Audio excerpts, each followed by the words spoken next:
हिम्मत, मेहनत, लगन से अपने सपनों को पूरा करती, महिला स्वावलंबन और सशक्तिकरण की नई मिसाल पेश करती, स्वरोजगार से आत्मनिर्भर बनती, संघर्ष से पहुंचती मंजिल तक, बेमिसाल बेटियां आंगन से बुलंदियों तक।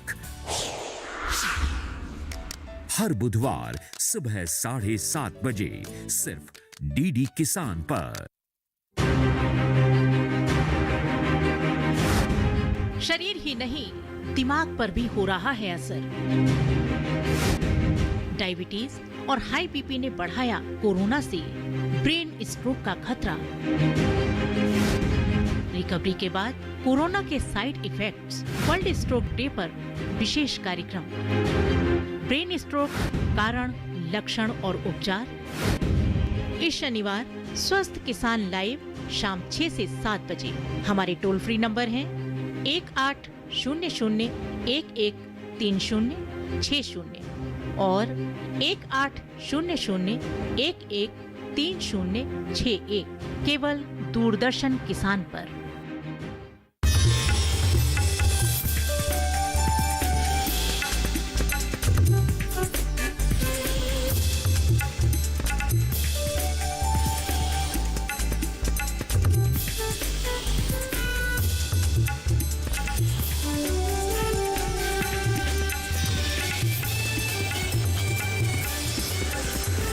डीडी किसान, बदलते भारत की शान।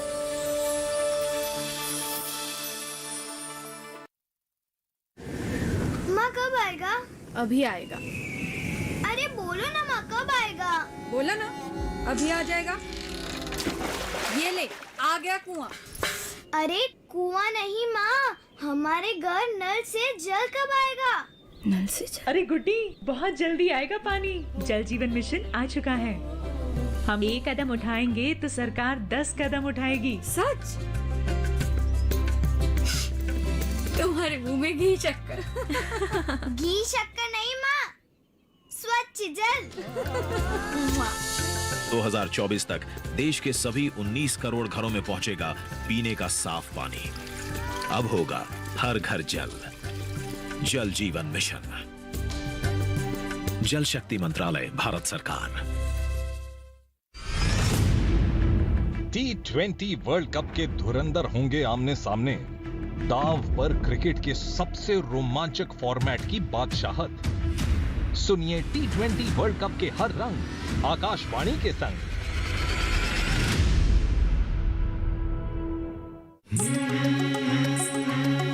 विविधताओं का देश भारत, जहां है नई सोच और परंपराओं की बुनियाद।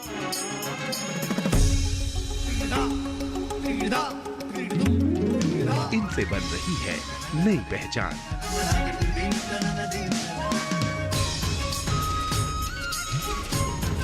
देखिए कार्यक्रम ये है मेरा इंडिया, एक यात्रा कामयाबी की।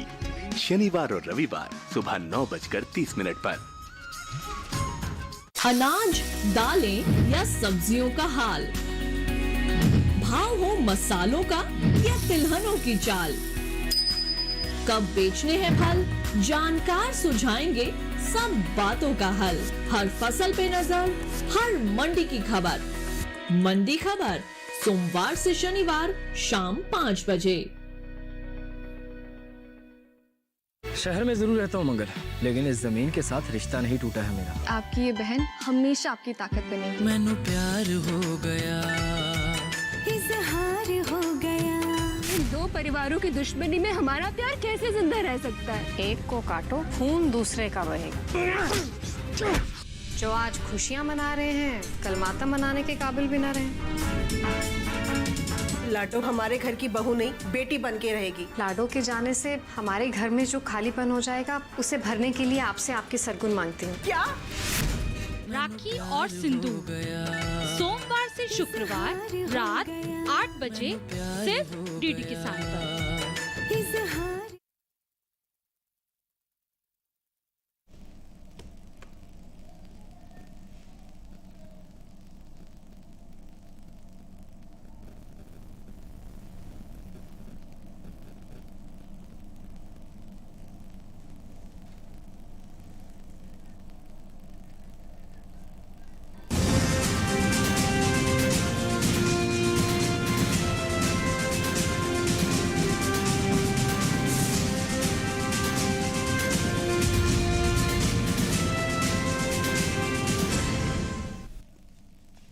नमस्कार, किसान समाचार में आप सभी का स्वागत है। मैं हूं लाल चंद्र सिंह।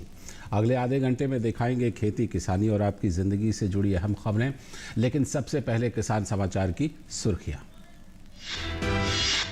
प्रधानमंत्री नरेंद्र मोदी ने आत्मनिर्भर भारत स्वयंपूर्ण गोवा कार्यक्रम के लाभार्थियों एवं हितधारकों के साथ वीडियो कॉन्फ्रेंसिंग के माध्यम से किया संवाद। कहा, किसानों की प्रगति के लिए केंद्र सरकार है प्रतिबद्ध। देश में दुधारू पशुओं की नस्लें सुधारने के लिए कृत्रिम गर्भाधान पर केंद्र सरकार तेजी से कर रही है काम। केंद्रीय मत्स्य पालन, पशुपालन एवं डेयरी मंत्री पुरुषोत्तम रुपाला ने कहा, IVF तकनीक के माध्यम से पशुओं की नस्लों को सुधारने में भी मिल रही है मदद।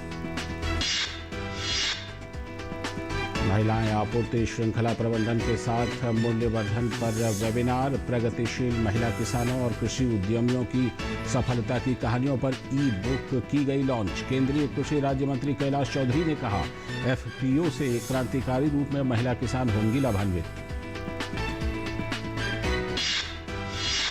मत्स्य पालन विभाग ने fish for health, fish for wealth विषय पर वेबिनार का किया आयोजन। वेबिनार में किसानों, हैचरी के मालिक और जलीय कृषि उद्योग सहित कई केंद्रीय और राज्य के अधिकारी हुए शामिल।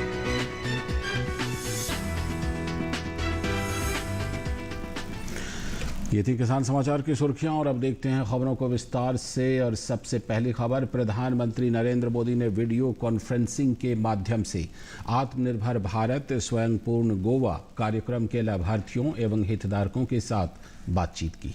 इस अवसर पर प्रधानमंत्री ने कहा कि सरकार विकास के लिए प्रतिबद्ध है। प्रधानमंत्री ने कहा कि गोवा में किसानों और महिलाओं को सरकारी योजनाओं का पूरा लाभ मिला है। प्रधानमंत्री नरेंद्र मोदी ने कहा कि गोवा में विकसित होते आधारभूत संरचना से किसानों, पशुपालकों और मछुआरे साथियों की आमदनी को बढ़ाने में मदद मिलेगी। गोवा में विकसित होता इंफ्रास्ट्रक्चर किसानों, पशुपालकों, हमारे मछुआरे साथियों की इनकम को भी बढ़ाने में मदद देगा। ग्रामीण इंफ्रास्ट्रक्चर, इसके आधुनिकीकरण के लिए इस वर्ष गोवा को मिलने वाले फंड में पहले की तुलना में 5 गुना वृद्धि की गई है। गोवा के रूरल इंफ्रास्ट्रक्चर के विकास के लिए केंद्र सरकार ने 500 करोड़ रुपए गोवा को आवंटित किए हैं। इससे कृषि और पशुपालन के क्षेत्र में गोवा में हो रहे काम को नई गति मिलेगी। और प्रधानमंत्री ने आत्मनिर्भर भारत स्वयंपूर्ण गोवा कार्यक्रम के लाभार्थियों और हितधारकों के साथ बातचीत में कहा कि मत्स्य प्रसंस्करण में गोवा भारत की ताकत बनकर उभरा है। फिश प्रोसेसिंग में गोवा भारत की ताकत बन सकता है। भारत लंबे समय से रॉ फिश को एक्सपोर्ट करता रहा है।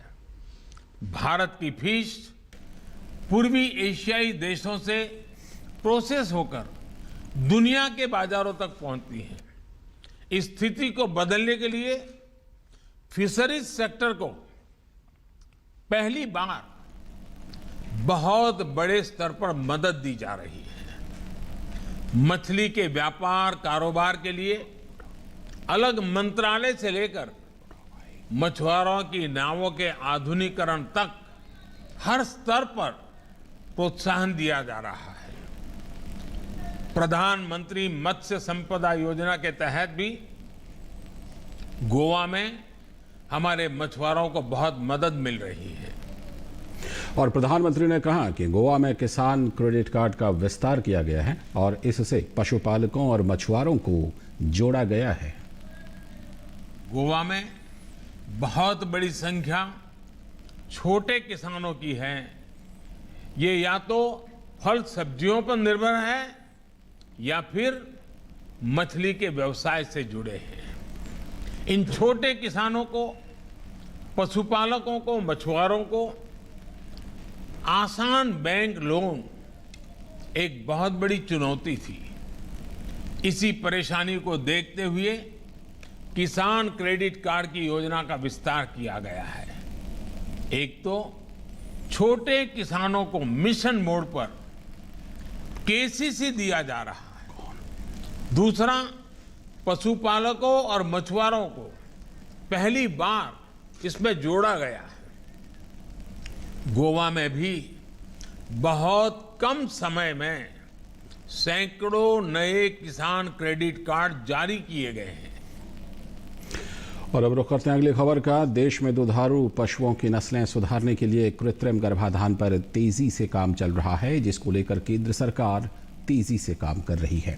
केंद्रीय मत्स्य पालन, पशुपालन एवं डेयरी मंत्री पुरुषोत्तम रुपाला ने कहा है कि IVF तकनीक के माध्यम से पशुओं की नस्लों को सुधारने में भी खासी मदद मिल रही है।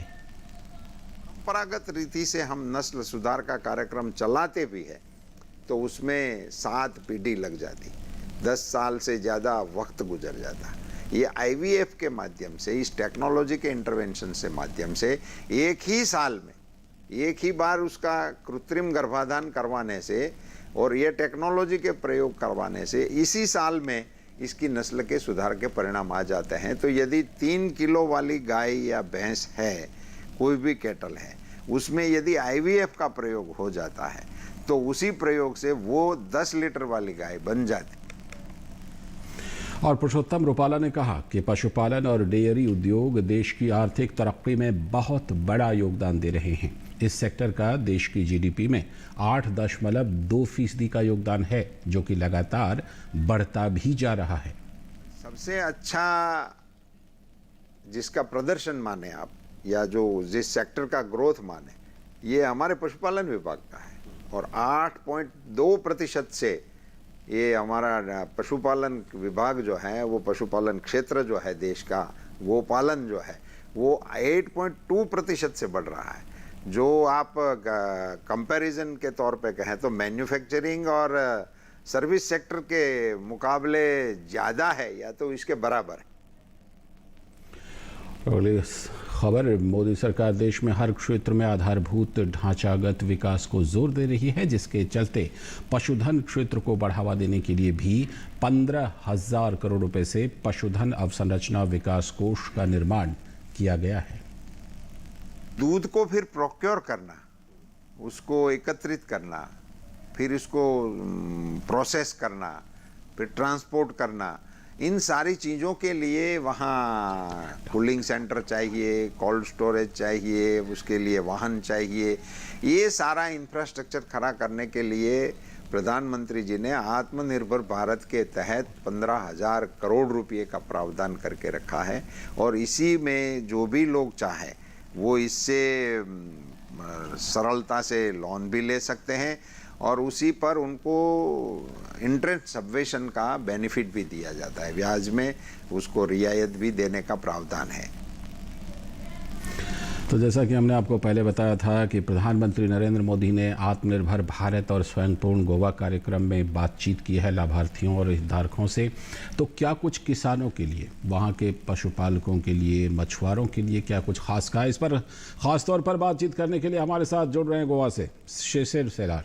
शिशिर, सबसे पहले आपसे यही जानना चाहूँगा कि प्रधानमंत्री ने जो ये बातचीत की गोवा के लाभार्थियों से, हितधारकों से, उन्होंने साफ तौर पर कहा कि किसानों की प्रगति के लिए सरकार लगातार काम कर रही है, लेकिन उन्होंने कुछ और बातें खास तौर पर मछुआरों के लिए कही, जिस तरह से गोवा मत्स्य पालन में, मछली उत्पादन में भारत में बड़ा योगदान देता है। क्या कुछ खास रहा किसानों के लिए, मछुआरों के लिए, पशुपालकों के लिए?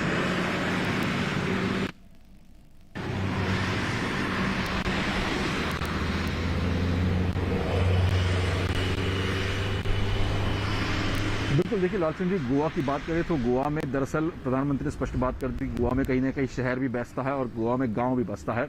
और इस तौर पर अगर देखा जाए तो गोवा के जो किसान है, खास तौर पर यहाँ पर खेती करते हैं, हालांकि बड़ी खेती यहाँ पर नहीं होती है, टुकड़ों की खेती होती है, तो ऐसे में उनके विकास के लिए जो योजना सरकार ने जारी की है उसका सीधा असर किसानों को किस प्रकार से मिल रहा है, ये सबसे महत्वपूर्ण बात उन्होंने की। दूसरा महत्वपूर्ण बात है गोवा की, वो है जिस प्रकार से मत्स्य खेती यहाँ पर होती है, मत्स्य पालन यहाँ पर होता है। चूँकि अगर गोवा का पूरा प्रदेश अगर देखा जाए तो समुद्र सटा हुआ इलाका है ये, तो ऐसे में यहाँ पर सबसे ज़्यादा जो है फिशिंग होती है और जो मछुआरे हैं हालांकि उनको कई सारी दिक्कतों का सामना करना पड़ता है। मसलन अगर पिछले कुछ सालों की बात है कि पिछले 1 सालों की बात देखें तो गोवा में लगातार 2 या 3 बार जो है साइक्लोन हिट हो चुका है और साइक्लोन की वजह से मछुआरों को जो है काफ़ी दिक्कतों का सामना करना पड़े। उनकी फिशिंग नेट्स हो, उनकी फिशिंग बोट्स हो, तो ऐसे में उनको इन सभी दिक्कतों का सामना करना पड़ रहा है। तो ऐसे प्रधानमंत्री ने बात स्पष्ट कर दी कि अगर चाहे तो प्रधानमंत्री किसान क्रेडिट कार्ड के जरिए जो है उनको पैसे जो है उपलब्ध वहाँ पे हो सकते हैं। साथ ही साथ जो फंड सरकार की अलग अलग स्कीम्स है उनके जरिए, फिर चाहे कोल्ड स्टोरेज की हम बात करें जिसके तहत कहीं ना कहीं जो मछली यहाँ पकड़ी जाती है वो ज़्यादा देर तक उसको स्टोरेज किया जा सकता है, उसको दूसरी जगह ले जाने की बात उस स्टोरेज के हिसाब से अगर करें तो उसका भी कहीं ना कहीं वैल्यू एडिशन होता है, तो उस पर जो है सरकार काम कर रही है। फिर चाहे राज्य सरकार की हम बात करें या फिर केंद्र सरकार की हम बात करें। तीसरी महत्वपूर्ण बात गोवा की इकोनॉमी सबसे महत्वपूर्ण है वो ये है यहाँ की महिलाएं, क्योंकि कई सारी सेल्फ हेल्प ग्रुप गोवा में इस वक्त कार्यरत है और अपने पूरे संबोधन में अगर देखा जाए तो कुछ महिलाओं से भी प्रधानमंत्री ने बात की और जिस प्रकार से गोवा में जो स्वयं सहायता समूह है उनका एक जाल यहाँ पर बुना गया और खास तौर पर जो गांव की महिलाएं वहाँ पर जिस प्रकार से एम्प्लॉयमेंट जनरेट होता है उनको, उसका फायदा उनको होता है, ये भी इस पर भी ज़्यादा से ज़्यादा फोकस रहने की कोशिश करते हैं। लेकिन ये बातें जो है एम्प्लॉयमेंट की हम बात कर रहे हैं, लेकिन बात करें पायाभूत सुविधाओं की, इंफ्रास्ट्रक्चर की बात करें तो उस पर भी इस वक्त गोवा काफ़ी महत्वपूर्ण जो है आगे बढ़ रहा है। क्योंकि गोवा प्रदेश अगर देखा जाए क्षेत्र के हिसाब से अगर देखा जाए काफ़ी छोटा राज्य है, इसके बावजूद अगर गोवा के उत्तरी गोवा से दक्षिणी गोवा में अगर आपको जाना होगा तो घंटों तक का सफर आपको तय करना पड़ेगा, क्योंकि अगर ये दूरी अगर देखी जाए काफी कम है। हालांकि इस वक्त अगर सरकार की हम बात करें तो सरकार इस वक्त जो इंफ्रास्ट्रक्चर है इस पर फोकस कर रही है। प्रधानमंत्री ने इस पर ज्यादा ध्यान दिया कि जिस प्रकार से जो इंफ्रास्ट्रक्चर है गोवा का वो बढ़ने की जरूरत है। और इसी का नजारा पीछे दिखाना चाहूंगा, ये जो हाईवे है इस वक्त इस पर जो काम जारी है, इसका अगर काम पूरा होता है तो गोवा में अगर देखा जाए उत्तरी गोवा से दक्षिणी गोवा की जो दूरी है तकरीबन कुछ मिनटों में जो है समझ जाएगी। और ये कहीं ना कहीं सबसे महत्वपूर्ण बात होगी गोवा वासियों के लिए। इस प्रकार के इंफ्रास्ट्रक्चर प्रोजेक्ट की इस वक्त जरूरत गोवा को है और इस वक्त सरकार जो इस पर कार्य की जा रही है। बिल्कुल। तो अमूमन गोवा के लोगों के लिए, गोवा वासियों के लिए और साथ ही साथ गोवा के इंफ्रास्ट्रक्चर के लिए किस प्रकार से केंद्र सरकार और राज्य सरकार की डबल इंजन वाली सरकार जो है कार्य करके उनको फायदा हो सकती है। समय की कमी है फिलहाल। बहुत बहुत शुक्रिया। जैसा आपने जिक्र किया, आधारभूत संरचनाओं का लाभ मिलेगा, किसान क्रेडिट कार्ड का विस्तार किया गया मछुआरों के लिए, पशुपालकों के लिए, और साथ ही जो मत्स्य संपदा योजना, प्रधानमंत्री मत्स्य संपदा योजना है, उन सब चीज़ों का भी फायदा वहाँ पर मिल रहा है। बढ़ते हैं अगली खबर की तरफ। केंद्र शासित प्रदेश जम्मू कश्मीर में केंद्र सरकार के मंत्रियों का दौरा लगातार जारी है। केंद्रीय महिला एवं बाल विकास और आयुष राज्य मंत्री डॉक्टर मुंजपारा महेंद्र भाई ने गांदरबल के सरकारी यूनानी मेडिकल कॉलेज में आज़ादी के अमृत महोत्सव मनाने के लिए आयुष आपके द्वार कार्यक्रम के तहत औषधीय पौधों की खेती को बढ़ावा देने और इसकी संभावित खेती करने वाले किसानों के लिए एक दिन के क्षमता निर्माण कार्यक्रम का उद्घाटन किया। इससे पहले केंद्रीय राज्य मंत्री ने मेडिकल कॉलेज के ओपीडी और सभी ब्लॉकों का दौरा किया और BUMS के प्रथम वर्ष के छात्र छात्राओं से संवाद भी किया।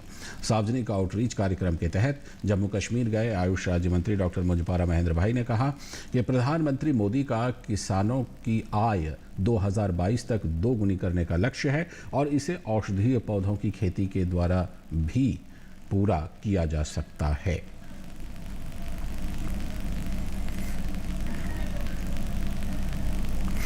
खबर उत्तराखंड से, जहां बीते दिनों बारिश के कारण आई आपदा में मारे जाने वालों का आंकड़ा 67 तक पहुंच गया है, जबकि घायलों की संख्या 24 हो गई है। वहीं 2 लोग अब भी लापता हैं। राज्य में प्राकृतिक आपदा को देखते हुए मुख्यमंत्री पुष्कर सिंह धामी ने अपने 1 माह का वेतन मुख्यमंत्री राहत कोष में देने की घोषणा की है। इसके साथ ही उत्तराखंड के भारतीय प्रशासनिक सेवा के सभी अधिकारी अपने 1 दिन का वेतन मुख्यमंत्री राहत कोष में देंगे।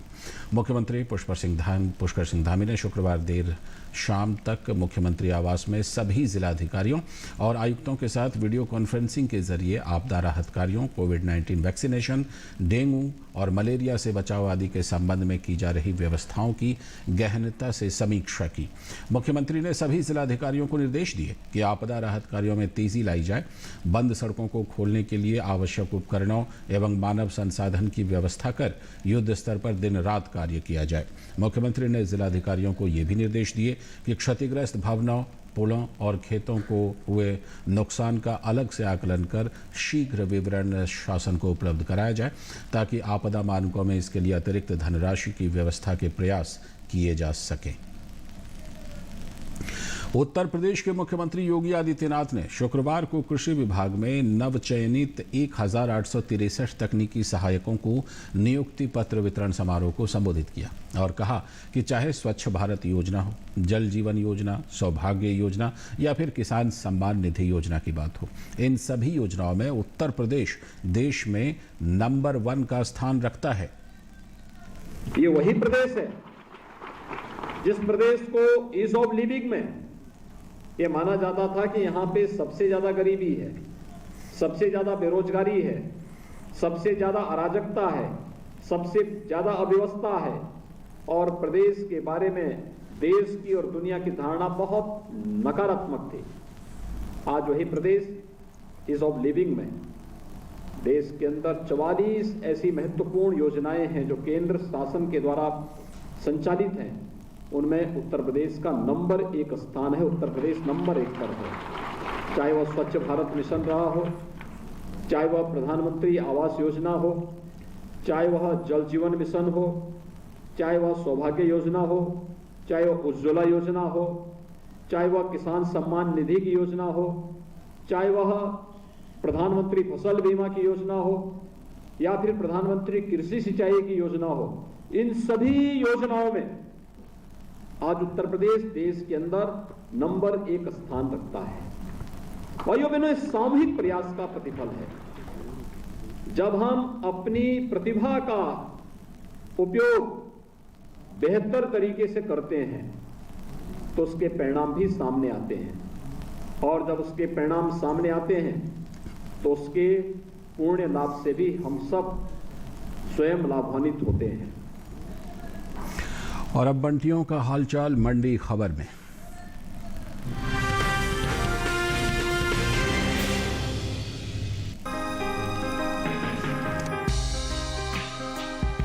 उपभोक्ता कार्य, खाद्य एवं सार्वजनिक वितरण मंत्रालय की ओर से जारी ताज़ा आंकड़ों के अनुसार रबी विपणन अवधि साल 2021-22 के दौरान 85,603.57 करोड़ रुपए के न्यूनतम समर्थन मूल्य पर कुल 433.44 लाख मिलियन टन गेहूं की खरीद की गई है, जो कि अब तक की सबसे अधिक खरीद है और इससे लगभग 39.20 लाख किसान लाभान्वित हुए। वहीं गेहूं के हाजिर भाव की बात करें तो एकमार्क नेट के अनुसार गुजरात की ध्रोल मंडी में 21 अक्टूबर को गेहूं का भाव था 1,945 रुपए। 22 अक्टूबर को इसके भाव में 10 रुपए की तेजी आई और भाव 1,955 रुपए पर आ गया। इसी तरह राज्य की ही धोराजी मंडी में लोकवान गेहूं के सौदों में मजबूती के साथ कारोबार हुआ। यहाँ 21 अक्टूबर को लोकवान गेहूं का भाव रहा 1,800 रुपए। 22 अक्टूबर को इसके भाव में 255 रुपए का उछाल आया और भाव 2,055 रुपए पर जा पहुंचा। मध्य प्रदेश की काला पीपल मंडी में 21 अक्टूबर को लोकवान गेहूं का भाव रहा 1,835 रुपए। 22 अक्टूबर को इसके सौदों में 5 रुपए की बढ़त हुई और भाव 1,840 रुपए पर हो गया। हालांकि राजस्थान की लालसोट मंडी में गेहूं के भाव में हल्की नरमी रही। यहाँ गुरुवार को गेहूं का भाव था 2,000 रुपए। शुक्रवार को इसके भाव में 20 रुपए की गिरावट आई और भाव 1,980 रुपए पर आ गया। उत्तर प्रदेश की आगरा मंडी में 21 अक्टूबर को धारा गेहूं का भाव था 1,925 रुपए। 22 अक्टूबर को धारा गेहूं 5 रुपए लुढ़क कर 1,920 रुपए पर बिकी। उत्तर प्रदेश की दूसरी मंडियों में धारा गेहूं के भाव की बात करें तो लखीमपुर मंडी में भाव रहा 1,840 रुपए। गाजियाबाद मंडी में भाव रहा 1,965 रुपए। हरदोई मंडी में धारा गेहूं 1,860 रुपए पर बिका, जबकि राज्य की ही कासगंज मंडी में धारा गेहूं के सौदे 1,900 रुपए पर हुए। बता दें, कृषि मंत्रालय ने 2021-22 के दौरान मुख्य खरीफ फसलों के पहले अग्रिम अनुमान को जारी किया है। घरेलू स्तर पर खाद्यान्न की पैदावार साल 2021-22 के दौरान रिकॉर्ड स्तर पर जा सकती है, जिसका असर कृषि उपज मंडियों में गेहूं के भाव पर देखने को मिल सकता है।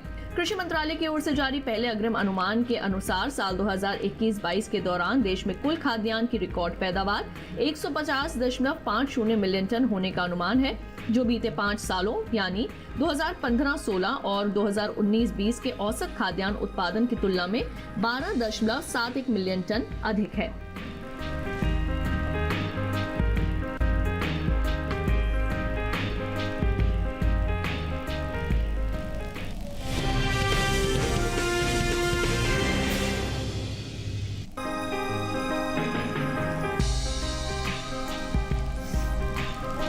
चालू खरीफ सीजन में मूंग की बुआई का रकबा बीते साल के मुकाबले पीछे चल रहा है। कृषि मंत्रालय की ओर से अब तक के लिए जारी ताज़ा आंकड़ों के अनुसार खरीफ फसल वर्ष 2021 में मूंग की बुआई 35,25,000 हेक्टेयर में हो चुकी है, जो बीते साल की समान अवधि के दौरान 35,38,000 हेक्टेयर में रही थी।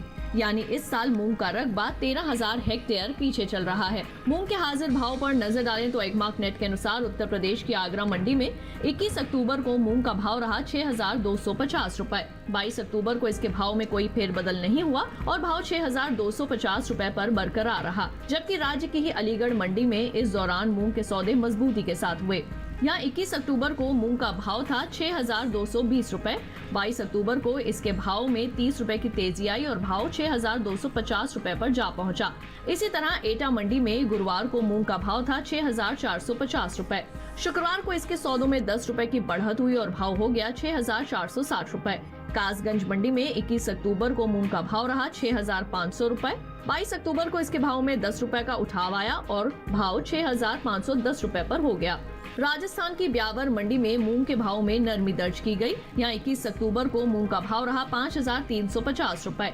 22 अक्टूबर को इसके भाव में 100 रुपए की गिरावट आई और भाव 5,250 रुपए पर आ गया। हालांकि राज्य की ही मालपुरा मंडी में 21 अक्टूबर को मूंग का भाव था 6,200 रुपए। 22 अक्टूबर को इसके सौदे 25 रुपए चढ़कर 6,225 रुपए पर हुए। दलहन की पैदावार पर नजर डालें तो कृषि मंत्रालय ने 2021-22 के लिए मुख्य खरीफ फसलों के पहले अग्रिम अनुमान को जारी किया है। घरेलू स्तर पर दलहन की पैदावार साल 2021-22 के दौरान अच्छी हो सकती है, जिसका असर भाव पर पड़ सकता है। साल 2021-22 के दौरान कुल दलहन उपज 9.45 मिलियन टन अनुमानित है।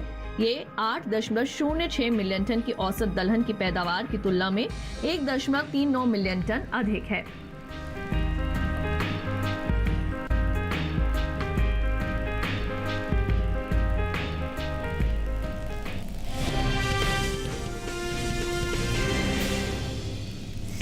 और अब आपके इलाके का मौसम और फसलों के लिए सलाह मौसम खबर में।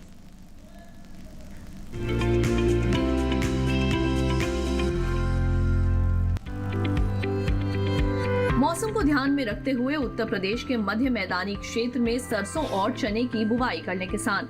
साथ ही यहाँ के किसान गन्ने की रोपाई कर लें। बुंदेलखंड अंचल में रबी फसलों की बुवाई जारी रखें। अभी के समय यहाँ के किसान सरसों, मटर, मसूर और चने की बुआई कर सकते हैं। उत्तर प्रदेश के बुंदेलखंड अंचल में शीतकालीन सब्जियों जैसे बैंगन, टमाटर और अगेती फूल गोभी की रोपाई कर लें। साथ ही यहाँ के किसान धनिया, पालक, मिर्च और अगेती मूली की रोपाई भी कर सकते हैं। बात पंजाब की करें तो यहाँ के किसान पक चुके धान की कटाई जारी रखें। साथ ही पंजाब के पश्चिमी क्षेत्र में शीतकालीन सब्जियों की बुवाई करें। साथ ही यहाँ के किसान पालक, मेथी, मूली, शलजम और ब्रोकली की बुआई कर सकते हैं। पंजाब के पश्चिमी क्षेत्र में कपास की चुनाई भी की जा सकती है। वहीं हरियाणा के पश्चिम अंचल में मूंग की कटाई कर लें। यहाँ के किसान अभी भी कपास की चुनाई कर सकते हैं। हरियाणा में बाजरा की कटाई कर उपज को सुरक्षित स्थान पर रखें। इसके अलावा हरियाणा के पूर्वी अंचल में अगेती मटर की बुआई कर लें। बुआई से पहले बीजोपचार जरूर कर लें।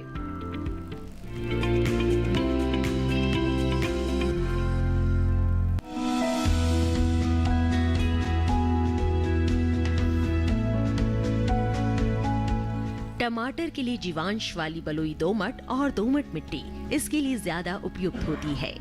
1 हेक्टेयर बुआई के लिए सामान्य किस्म का 400 से 500 ग्राम बीज चाहिए, जबकि संकर किस्म का 150 से 200 ग्राम बीज ही पर्याप्त होगा। जिन किसानों की पौध तैयार हो गई है वो अब इसकी रुपाई कर ले। रुपाई के लिए खेत को अच्छी तरह जोतकर मिट्टी को भुरभुरा बना ले और क्यारियां तैयार कर ले। हर क्यारी 0.75 मीटर चौड़ी और जरूरत के हिसाब से 5 से 10 मीटर लंबी हो सकती है। ध्यान रहे कि सीमित बढ़वार वाली फसल के लिए कतार से कतार के बीच की दूरी 60 सेंटीमीटर और पौध से पौध की दूरी 45 सेंटीमीटर होनी चाहिए, जबकि असीमित बढ़वार वाली फसलों में कतार से कतार की दूरी 75 सेंटीमीटर और पौध से पौध के बीच की दूरी 50 सेंटीमीटर होनी चाहिए। रुपाई दोपहर बाद करना ज्यादा बेहतर रहेगा। रुपाई के तुरंत बाद जरूरत हो तो हल्की सिंचाई कर दे। बाद में जब भी आवश्यक हो तो पानी देते रहे। खरपतवार नियंत्रण के लिए समय समय पर निराई गुड़ाई करते रहें। टमाटर में कई तरह की बीमारियां भी लग सकती है। झुलसा रोग में पुरानी पत्तियां पीली हो जाती है। टमाटर की फसल में विषाणु से फैलने वाला मौजिक रोग भी खतरनाक है। इसमें पत्तियां सिकुड़ जाती हैं और पौधों की बढ़वार रुक जाती है। रोकथाम के लिए सिकुड़ी पत्तियों को उखाड़कर जला दे। टमाटर में पत्ती, तना और फल भेदक कीट लगते हैं। इससे ग्रसित पत्तियां गिर जाती हैं। रोकथाम के लिए विशेषज्ञों की सलाह पर उचित दवाओं का छिड़काव करें।